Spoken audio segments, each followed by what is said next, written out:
Welcome, Miss Claire Rosseler. So I'm joined here today by Miss Claire Rosseler. She is the General Director for Air Liquide, and we are doing the interview here for Business TV or Business Way TV here in Vietnam at GEFE. So, Miss Claire, welcome, and great to have you here.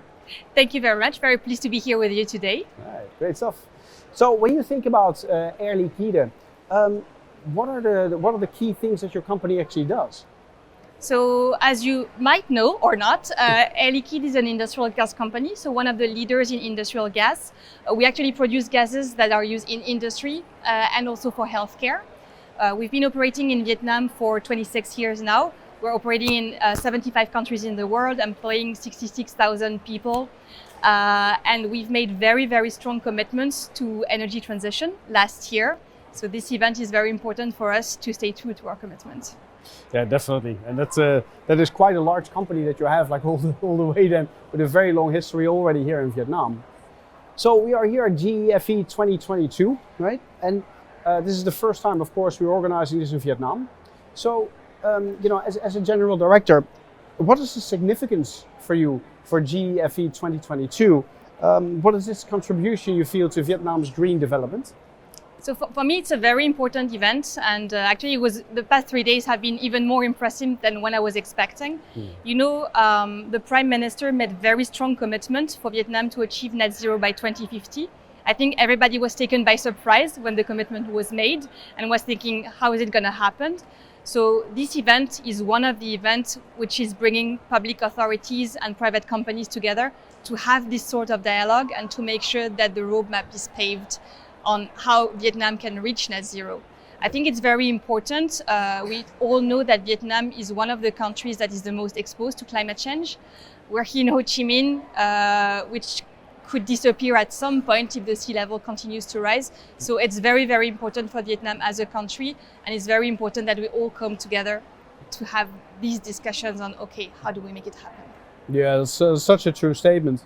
So, when you look at other countries, in the region, or maybe even in the world, in comparison to, the economic change and of course, the preferred improvements essentially around, sustainability and all the topics that we've talked about here.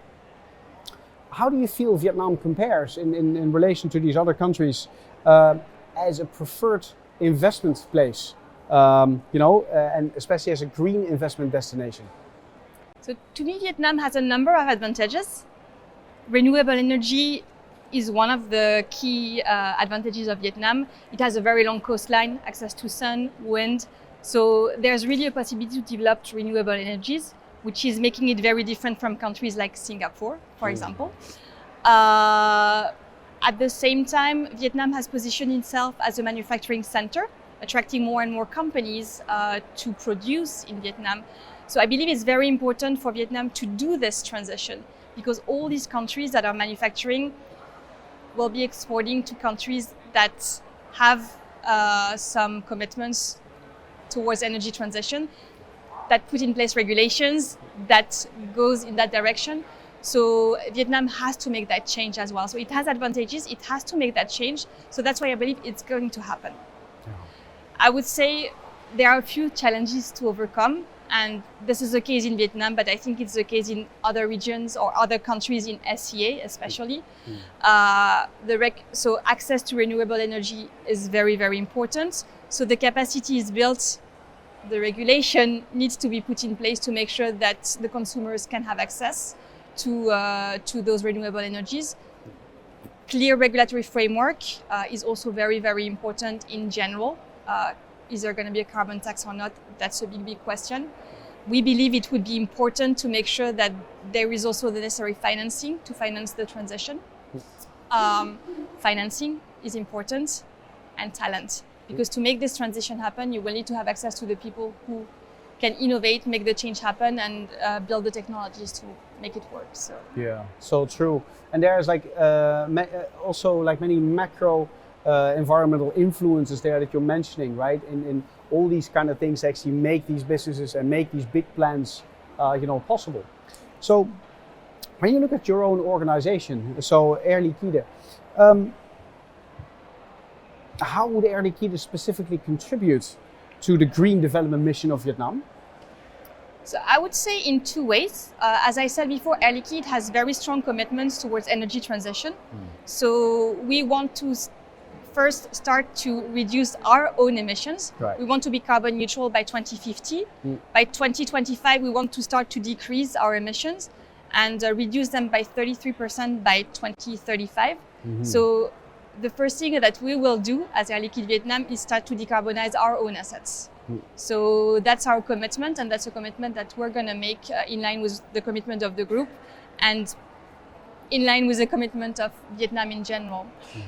We also have a number of technologies to help our customers decarbonize their own assets. So decarbonizing our own assets is the first way.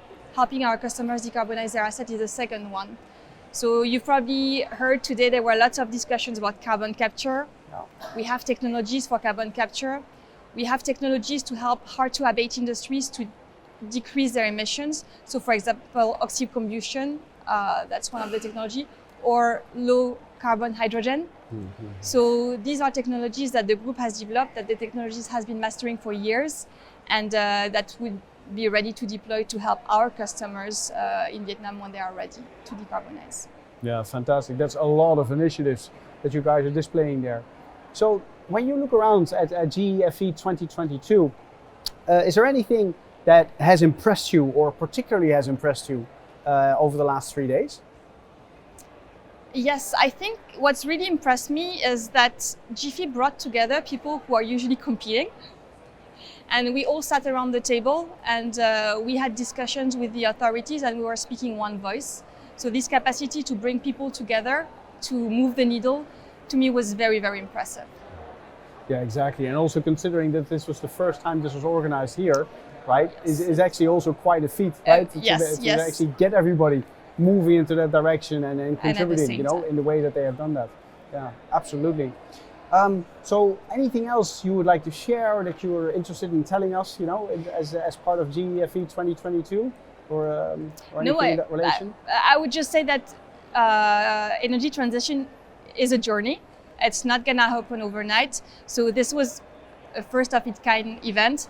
I hope there's gonna be other events like this and businesses are gonna continue to join forces and have this dialogue with the government to make sure that we get there. I believe as European companies, we have experience. We've been through a certain learning curve in Europe, and our role is to help also Vietnam speed up this learning curve to make sure that the commitment can become true and that Vietnam remains the great country it is to live in. Okay. Fantastic.